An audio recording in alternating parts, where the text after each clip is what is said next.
With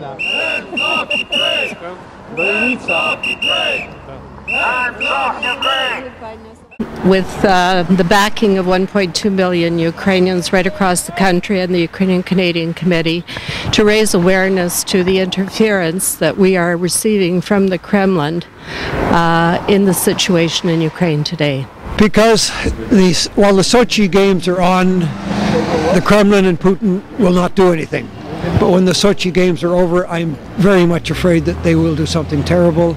I was just told a few minutes ago that Yanukovych has increased the riot police from, I think it's 5 to 30,000. It is no wonder that Ukrainians prefer a future within a European framework. Below are some of the facts that raise discontent in the Ottawa Ukrainian community. Ukraine is not Russia. So we're very, very happy that the Poles are with us today, Niezależna Polonia, and I believe there's also some of the Baltic Federation members here as well today.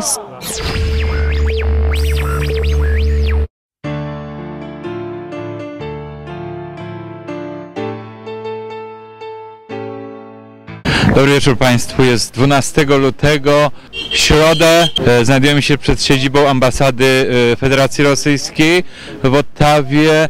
Dzisiaj społeczność ukraińska zadecydowała, żeby zaprotestować przed siedzibą Ambasady Federacji Rozyjskiej przeciwko ingerencji w sprawy wewnętrzne Ukrainy, przeciwko przyciąganiu Ukrainy na stronę Federacji Rosyjskiej zamiast w stronę Unii Europejskiej i zamiast w stronę Europy. Jest to znowu kolejne spotkanie solidaryzujące się z Majdanem na Ukrainie. This is a representative from the Ukrainian community, Ms. Vicky Karpiak. Yes, I'm one of the organizations that falls under the Ukrainian-Canadian Committee. It's called the Ukrainian National Federation. I'm on the executive. So we are here today with the backing of 1.2 million Ukrainians right across the country and the Ukrainian-Canadian Committee to raise awareness to the interference that we are receiving from the Kremlin in the situation in Ukraine today. What is exactly what you want to achieve today standing in front of Russian embassy? We want to draw awareness to the fact that this is not the Ukrainian people going against the government, but it's also the fact that Putin and the Kremlin is interfering by the most recent, by diverting the Ukrainians from moving towards the EU and in fact signing another type of an agreement that would prevent that from happening. So it's interference in what the Ukrainian people want to do. You were very successful last week when protesting in front of Canadian Parliament. It was many Canadian politicians. It was also a call on the House of Commons for solidarity with Ukraine. What is your next step? I don't think you will stop today. No, our next step is obviously to follow what the parliamentary EU is suggesting, and that's to have all of the East European and EU countries administer sanctions, economic sanctions, and provide humanitarian aid to Ukraine. So we're very, very happy that the Poles are with us today, Niezależna Polonia, and I believe there's also some of the Baltic Federation members here as well today. So they're standing in solidarity because they realize that a threat to one democracy is a threat to all democracies.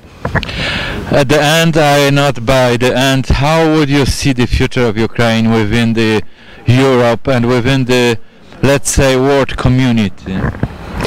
Well, I think Ukraine has always struggled for independence in the true sense of the word, and all they want is what we have here in Canada. I think it will be a slow growth process, a familiarization process, because there has been an impressive element, but that is what they are. They are a democracy, and they're entitled to have democratic rights just like you and I. We're in solidarity with you on Majdan. It's probably not as cold in Canada. It's only 10 degrees below in Canada today. But we know you've been doing this for 5 weeks, and we've been protesting weekly to try and administer sanctions against the corrupt government, the regime, and to try and stand in solidarity with you. So keep up the fight, and we're behind you, and we're hoping that a solution is close at hand with the intervention of the EU. Thank you very much, Vicky. Thank you. David Kilgore, and I'm banned in Russia. I've been banned by the courts in Russia from going to Russia because of a book I co-wrote about China. About China? Yeah, when it was? The book came out in 2009. The courts banned. I was banned in 2011. I take considerable pride in having been banned in Mr. Putin's Russia. So you are not traveling to Russia, obviously. No, but I was in Ukraine for the election in 2006. Okay. Was one of the observers very close to the Russian border, and we couldn't get a hotel room in the city we were supposed to be staying. So I know what this is all about, and I'm a huge fan of Ukraine, and I'm a huge fan of the Ukrainian people. And are you related with Ukraine, or your relatives were born? Well, I wish they were, but about 20% of the people in Edmonton Southeast were of origin in Ukraine, and there's about 1.2 million Canadians are of origin in Ukraine. That's correct. I feel very close to Ukraine. Do you feel also some close to Polish community? Absolutely. I worked with a Polish woman for 13 years. We wrote a book about a Polish spy called "Betrayal: The Spy Canada Abandoned." So I feel very close to. Why you are here today? Because while the Sochi Games are on, the Kremlin and Putin will not do anything. But when the Sochi Games are over, I'm very much afraid that they will do something terrible. I was just told a few minutes ago that Yanukovych has increased the riot police from, I think it's 5 to 30,000. Where is he going to get another 25,000 police except from Russia? I was told by somebody, I believe, that somebody was beaten up very badly the other day by somebody who was speaking with a Russian accent. And so I gather that there are Russians pretending to be Ukrainian riot police already in Ukraine. Tell me, do you think that movement like that we people can do something? Yes, we can do something. We were the first Western country to recognize Ukraine's independence after the 92% of the people voted for independence, and we're in a. This is not the 19th century. We're in a century where countries like Ukraine and Poland and many others are independent, and that's what Canada stands for. And I believe the vast majority of Canadians want Ukraine to be independent, want it to be democratic, and want it to be out of the clutches of the Kremlin. So I think I must thank you very much for your presence here, for your support, and I think I can tell in the name of people of Ukraine, in the name of people of Poland, in the name of free people of the world, that we should never give up. Absolutely, no, we should never give up. We should never lose hope. We should know that we've seen what happened in the 80s and 90s, and we have to make sure that this government of Mr. Putin does not bring back Ukraine into the Russian bear. Ukraine must remain free. Ukraine must remain democratic. Thank you very much. Thank you. Thank you. Thank you. The government of Russia has been interfering in an already disastrous situation in Ukraine. As if it wasn't enough that the government of Yanukovych is not following through on a promise to turn to Europe. It turned to Russia instead, under a lot of pressure from Putin, and now we're beginning to see more and more of what's behind it. We have to let Russia know that the Ukrainian people, including in the diaspora, will not put up with this. As we've been hearing, 2 months of protest in Kiev, and now across western Ukraine and into the eastern region, are parts of a renewed struggle for post-Soviet democratic integrity and national sovereignty by a courageous and long-suffering people, right? Yeah. Yes. Canada was the first Western country to recognize Ukraine's independence after 28 million people. That was 92% of eligible voters voted in the 91 referendum to declare independence from Russia, right? Yes! Many Canadians have a long and close history with Ukraine. There are about 1.2 million Canadians of origin in Ukraine. Ukrainian Canadians have played a very important part in our history.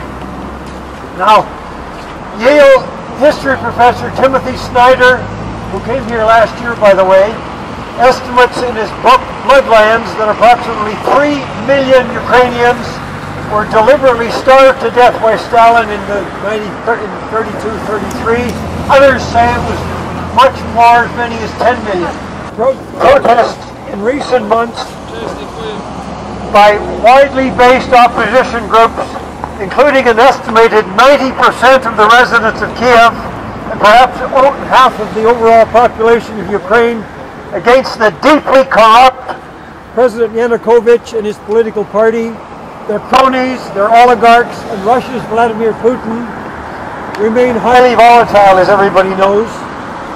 Yanukovych's draconian legislation against protesters only inflamed tensions. Shame. Unfortunately, the protesters still have almost no overall organization, leadership, or strategy, at least as of now, as I understand it. Where is the economic pressure from Europe, Canada, the US, and other democratic countries to offset the $15 billion offered by Putin to lure Ukraine back into the Russian fold? Many protesters have been on the streets for weeks, as we all know, because they want to be part of Europe and strongly oppose the Putin-Yanukovych deal. Ukraine is not Russia, and the world's advocates for human dignity must do what we can to advance this reality, right? Ukraine is Europe! Russia! Ukraine is Europe! Many Ukrainian Canadians and others, people across this country, seek a number of things, including targeted sanctions against Yanukovych, his cabinet ministers, MPs who have supported police state legislation, prosecutors and judges who have sentenced peaceful protesters, and the immediate family members of those individuals, right? Protesters should also against protesters injured who arrive in hospitals and clinics, and unfortunately bodies arriving in morgues.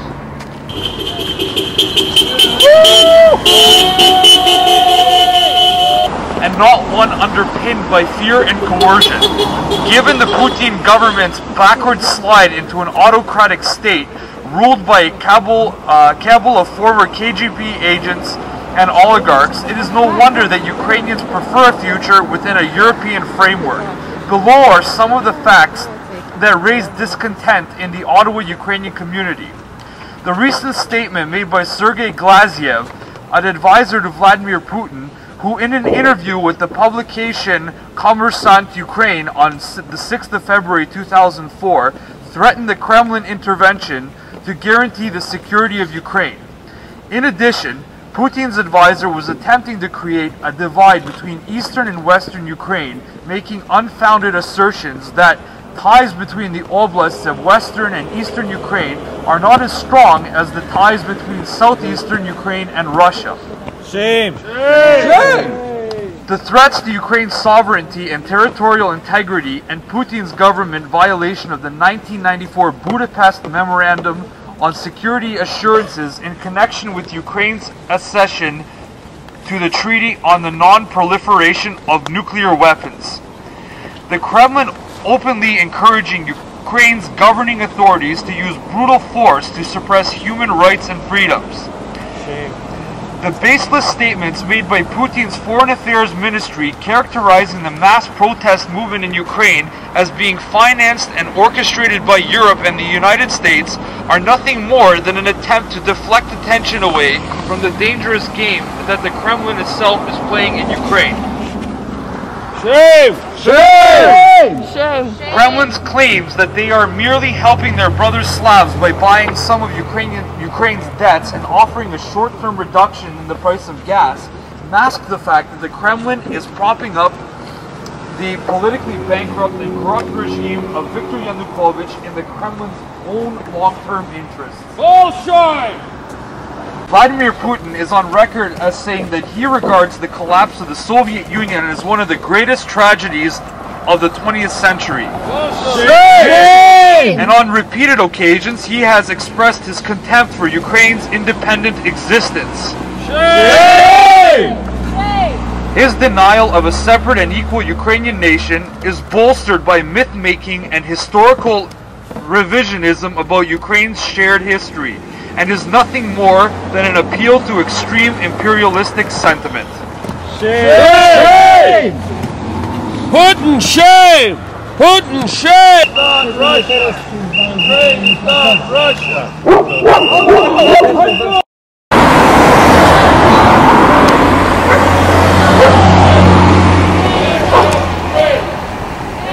Ukraine is not Russia! Ukraine is not Russia! Ukraine is not Russia! Ukraine is not Russia! Ukraine is not Russia!